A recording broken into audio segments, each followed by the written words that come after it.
Lower back tightness is often caused by the pelvis being in a forward position, especially in hockey players. When the pelvis is tipped forwards, the lower back stays compressed. And with every breath, this reinforces that same compensation, since the rib cage can't expand properly into the lower back. For hockey players, this shows up with prolonged low stance positions, prolonged hip flexion, and repeated pushing and transitioning. The goal of this exercise is to decompress the spine by restoring rib cage expansion in the back. And this is how you do the exercise. This exercise, we're going to start with a warm-up to make sure that we prime our muscles to activate this inverse plank. What you want to do is go to a sit against the wall, making sure your sit bones are making contact with the floor, having your hands underneath books, and your feet are going to be flush in front of you, making contact with your heel, big toe, and pinky toe. Rest the back of your head against the wall, making sure your neck is fully relaxed. You're going to lightly push your hands against the books beside you, elevating the front of your chest. As we're coming off the ground, you want to take an exhale through your mouth as you stack your ribs over top of your pelvis,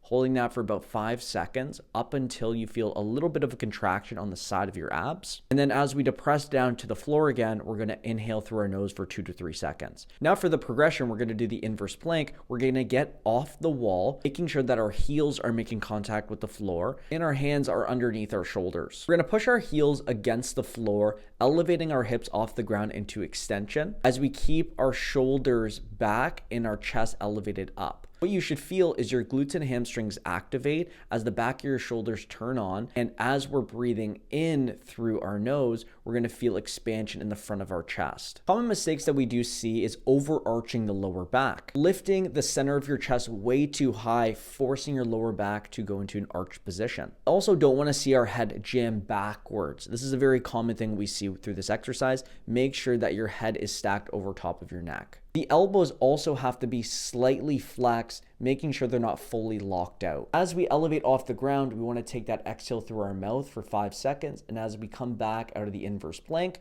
on the ground, we want to take an inhale through our nose. You want to do about 10 repetitions of 2 sets of this exercise to restore a more open chest, having more turned on extensors, and to have a better position on the ice.